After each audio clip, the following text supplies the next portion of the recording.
poets, and we were given a topic which we cover, and this topic was called Under My Skin. I fell in love with the poem, so I'm just going to spit it. It's called Under My Skin.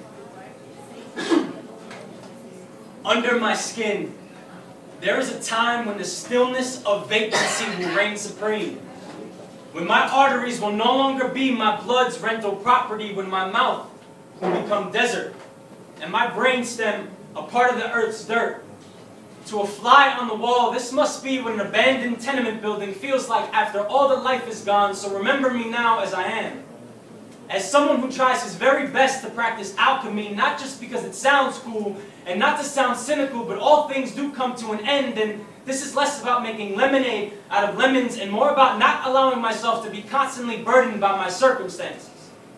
Remember that under my skin lives claustrophobic insecurities, and when the paws of my self-hatred suffocate my thoughts without a pause, my insecurities have no choice but to seep through my pores. Remember that I'm not always confident, but I'm confident in saying we don't always actually have to be, that I'm no knight in shining armor.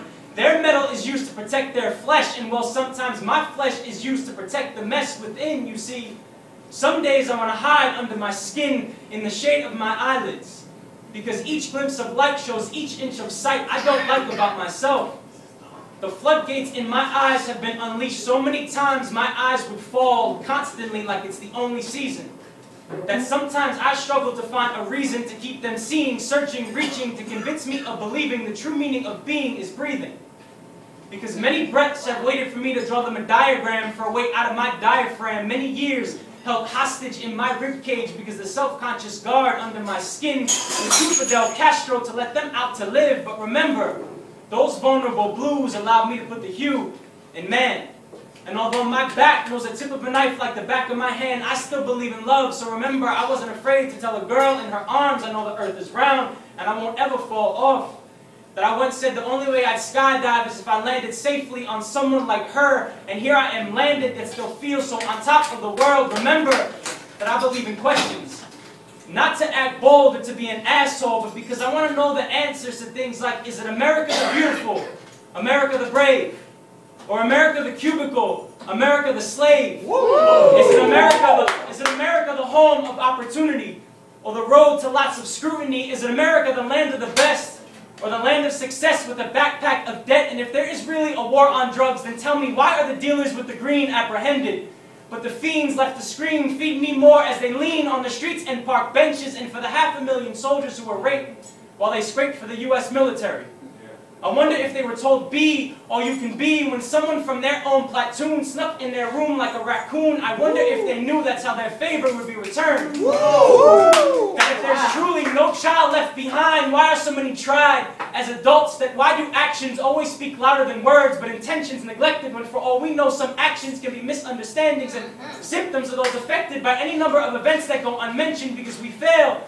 to just ask questions.